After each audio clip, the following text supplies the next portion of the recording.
Money FM 89.3, the best of Saturday mornings. Singapore Home Brew on Money FM 89.3. All right, let's get into our segment now. You know, New Year, people, of course, make resolutions. We talked about that last week on the show. But also, it is a time to think afresh about if those of us who do invest, how we're investing, and those of us who aren't investing, maybe should we be investing in stocks, in whatever financial instruments or vehicles.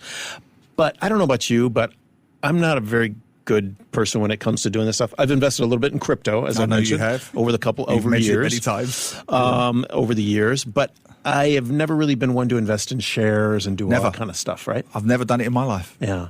But let's talk now to our guests who might give us a little bit of a different insight into investing, and especially when it comes to using modern technology, specifically artificial intelligence.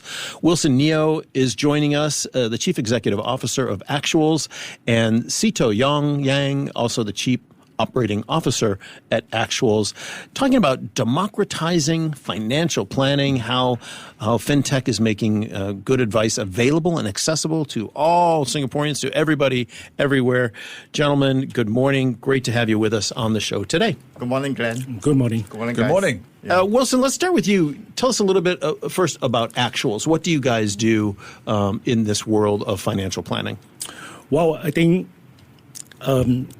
we are doing wealth management, right? So it's a very complex topic. Average Singaporeans, average user, may have difficulty or, different ideas, okay? Or, when it comes to planning. So we are using AI, okay? This is time that we use AI to assist human, okay? To actually look at planning, okay, to actually make it practical, useful, simplify the whole process, okay, totally control, okay, and manage their wealth. Okay. Sito, let's come to you. Yep. Yes. You've got traditional financial advisory services. They've been around. I've been here for almost 30 years. I've had all kinds of financial advice, some good, some terrible. How is it different? How is your AI model, platform, whatever you want to call it, how is it different to traditional financial services? I think AI gives a strength that is usually, if you train it well, it's not biased, right? So when you talk to a human interface, the human interface comes with them inherent, whether is it conscious or subconscious, there's certain bias to it. Like, for example, if they think that if you're an expatriate, they may not plan for products that is thinking that you may not be here Long for term, the next 3 years or 4 years. So they will give you a short-term product. However, AI do not think that way. If, let's say, you put in your financial plan onto your financial position into the AI will see what is your gap and what you need to plan for the longer term. And that's the difference. It's data-driven, right? It doesn't have any bias, right? And that's what we plan to build. And to give the users certain clarity of where they are, what they should do, and it's strictly business. Yeah. So you talk about digital-first solutions, how AI can help people, first of all, understand investing better, but then actually give advice on what might be good to do. Hey, should I invest in Coca-Cola? Should I invest in this or that? Does it go to that kind of level of what is a good investment for me to make? Wilson, what's that look like? Yeah, actually, we are not advising stock and share. Okay, there's direct investment. Okay, we actually marketing and making solution products, okay, easy to understand for user. And what does that mean? What is a solution product? So, for example, let's say I'm engaged a annuity, a retirement plan. So a plan that I bought, say, 10, 20 years ago, right? My product that I purchased, does it help me to keep on track with the inflation? They actually provide enough for my retirement. So Actuals will actually help them, okay, to actually do benchmarking. A decision that we made 15 years ago, is it on track? Right? So if they are not on track, we will share with them, should you hold it? Should you sell it? Or should you rebalance it? So through technology, our users have absolute control, okay, to make decision clearly for their own retirement planning in that landscape. And previously, Cito, would this have just been done by an advisor alone, Yes. somebody who has years of experience and of course, financial planning credits to their name and courses. So this would have been done by them, but now you're introducing the artificial intelligence element to it. Is that, am I getting that's that correctly? correct. So if we look at the artificial intelligence part of it, what we endeavor is to make the pre-sales process so much more painless for both the user and for the financial advisor. So if a typical sales process will involve the financial advisor meeting up with the prospect for a few coffee session just to go through their portfolio, and they have to go back there and they have to analyze, so on and so forth. But AI you can do online. So, I mean, it's no secret today, the online platform is consuming the attention of everyone out there, whether you are a 60-year-old guy, 70-year-old guy, or whether you are a young person, digital native or digital nomad. It consumes your attention. So why not use that AI as the platform for you to investigate, to put in some information, and that pre-sales has already been done. So you have a lot of the information at play. So if you decided to talk to a human being, and then the human being will already have that information, to put in, very decisively when you interact with the platform, right? So that pre-sales has been done, and so for the financial advisor, they can do more value-adding work. More value-adding work as in like, okay, this is how, perhaps there's another perspective to this and that. So the financial advisor will actually welcome the AI. So, Wilson, this is not AI replacing human experience. Yes. It's supplementing human experience. Exactly. Yes.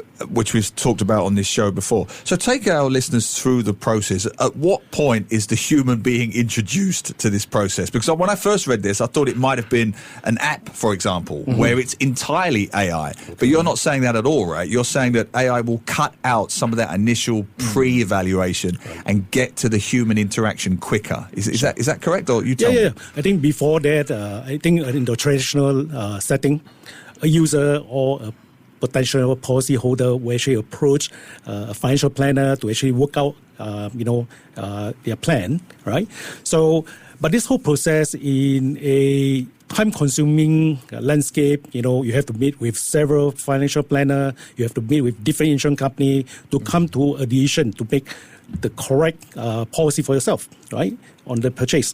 So using AI, we actually assist the user or the policyholder, in a split second, okay, to make a decision which product is suitable for them, what solution is good for them, right? So they actually approached our advisor, okay, or the representative that on our platform, okay, to select the correct plan for themselves. So time saving. So what is the difference in your platform versus myself or Neil or anybody else just going into Gemini or going onto ChatGPT and saying, hey, I'm a 60-year-old male. I've got a CPF account worth X. I've got a little bit of in crypto in my crypto account. How should I be looking at my investments going forward? Because, I mean, right now, standard AI platforms could help me with that, right? Well, I think pointing to you which product range, okay, is what AI can actually do for you at this moment in time. So on the practical landscape, the exact product to purchase, the company that actually, having this product, what's the strength, what's the weaknesses, the feature difference, are you going to pay for short term, long term? Okay, these are our specific products. So if you're going to compare this solution with multi-insurance company, with multi-rep, you take a lot of times. All right. Yeah. Our AI, okay, will assist you to share with you. If you choose option 1, okay, what will be the impact? Okay. If you choose option 2, okay, what is the benefit to you? And we also use AI to share with you with your existing portfolio. Let's say you bought 15, 20 years ago.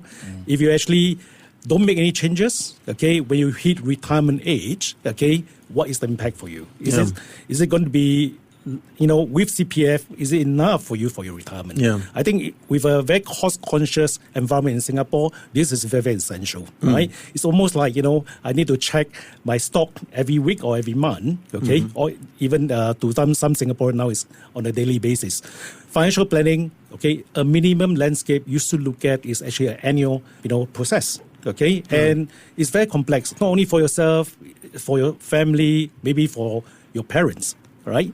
So, actuals are able to do that for you. So just to add to that point, Gemini gives you a very broad understanding of where your financial position is. So our AI, we are trained with very specific data. We are doing deep dive, right? When we collect data, when we train that data, we are doing a very deep dive relating to this environment, relating to this particular subject matter, right? So when you use our AI as compared to Gemini, the experience will be very different. Gemini can give you very general things, what they find all over the place, but certain information are not there. So many people were thinking that, okay, LLM can do everything, but LLM is general. The large language models. Yeah, large language model. But what we train is for very specific area or domain.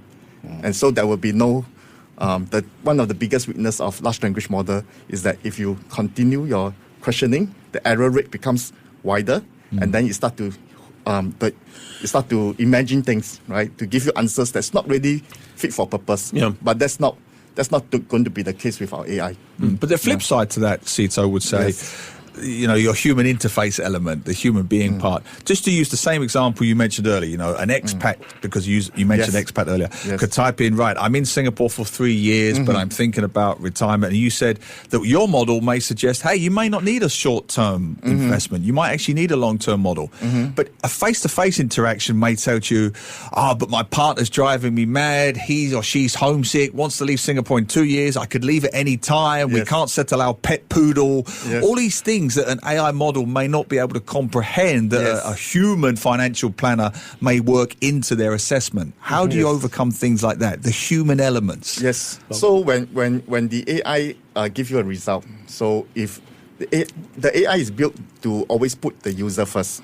So if the user want to investigate further, they should always talk to a human being. Exactly. Right? So when they talk to a human being and they look at that and they will say that, okay, so you have a short-term perspective in Singapore, but you have a long-term problem. Yeah. But that doesn't mean that as an aspect, you cannot buy a policy from Singapore and fund it in the longer run, right? So you could still pay from overseas your policy in Singapore for the next 20 years. That is an option available to you, rather than, hey, just buy one expensive policy and then you just pay one lump sum and the next 3 years, you're settled here. So that is bias, right? That would be bias. So that AI aim to give you the power to see where you are, to make better decision for yourself. So a bigger question I have, this is a very new field, right? Using AI to do a lot of things, including financial planning. What is your time horizon going to look like to see so that you can gauge, is this better than current practices, right? Is using AI more profitable for your clients than the traditional financial planner, right? It's going to take probably a few years, if not, I guess, decades, right? But are you going to be tracking that to see, hey, did this really work out for our clients better than traditional advice? What do you think about that? Well, using AI, we are looking at two dimensions. Right. So practically, we are talking about the advisor and the user. Right. Without AI, without data, it's very difficult for a representative to actually complete a planning process. It probably take hours. Right, especially if you are from UK migrating to Singapore, you're asking me, Wilson, right? I have a UK policy. If I'm going to integrate with Singapore system, how does it work? Right? So I don't have that information. Right? I have 30 years experience. I have to do some research. You probably take days or hours to collect the accurate information for me to do a rightful presentation to you, and a roadmap. Perhaps you integrate in Singapore. How does it look like? Now with AI, we are able to scan data worldwide. Okay, so it just speeds up the process. Exactly. Yeah. So as a representative for 30 years, it saves a lot of time. I will have full confidence and full control when I manage my client. Okay, back to the user. Before I see a rep, I do not want to hear voices. I don't want to hear opinion on product or solution. I just want to know, where am I? What should I do? If I choose this option with a higher risk, what's the impact for me? If I'm a very conservative guy, I don't want to make any changes. I just very, very comfortable of what I'm doing at this moment of time. What will be my dimension? Yeah. Right? Interesting. If it's not, helping me, I have to make decisions, okay, to make some changes. And what is the changes given to me? Now, with all these pre-sales, steps, okay, when I approach the rep, I'm full of confidence. I will ask the correct questions. I have a question. Last question. Yeah, I have Neil. a question. Yeah. AI is still considered a bit of the Wild West in terms of regulation. Countries internationally, they're still trying to work out what regulation, how it can be enforced. How do you fit in with that? How does Actuals ensure two things: responsible AI use, but more importantly, and this has been in the news in Singapore a lot lately, protecting consumer interests, privacy, and so on. How do you deal with that? So the AI has to, when we train our AI, the most important thing is data hygiene, right? You need to get good data to train the model. If not, it will be garbage in, garbage out. Inference, right? The AI will do an inference. So to respect our users, we need to put in good data, validate that data, and make sure that the inference is always good. Give us an example of what that means. It sounds impressive, but give us an example. So for example, if I have say quotations of the various insurance plan, I need to ensure that the fields of, for example, what the outcomes of each insurance plan are correctly input into the data model, right? You do not put payment onto the outcomes, then you will have a distorted picture of what the product is, right? So if you have data hygiene, when you train the AI will be able to tell you, yes, I have all this data, and that inference based on my regression will equals to, say, this outcome, right? So that is number one, important. Now, the second thing is, which will be a very constant battle, will be data security. Yes. So we take a best-in-class kind of infrastructure on, like any responsible financial institution or any responsible technology company handling the data. We will have to have very good framework on our data security policies, as well as at the back end of our servers. That is very important. So there are products out there which, if let's say you steal the data, you couldn't make any sense of it because it's all encrypted. So that's equally very important. And the third thing is, of course, to make sure that the model is not biased, and to always ensure there's transparency in what we do. We open source the information collection. So whenever somebody give us some information, then we'll take away all the personal particulars of those information that we have. Right. And then we are kind of like we are anonymizing it. Anonymizing it. Yeah. And then we use the data for what it's good for. Yeah. So these are all things that we will do at the back end to ensure that the users using our information will be protected, it'll be secure, it'll be accurate. Yeah. Interesting. Gentlemen, we have to leave it there, but thank you for that. Looking at how AI is helping financial planning and financial investing. Wilson Neo, the CEO of Actuals, and Sito Yong, the Chief Operating Officer at Actuals. Thanks for being with us on Money FM. Thank you. Thank you for inviting us. To listen to more great interviews, download our podcasts at audio.sg or download the audio app. That's AWEDIO, audio at the App Store and Google Play.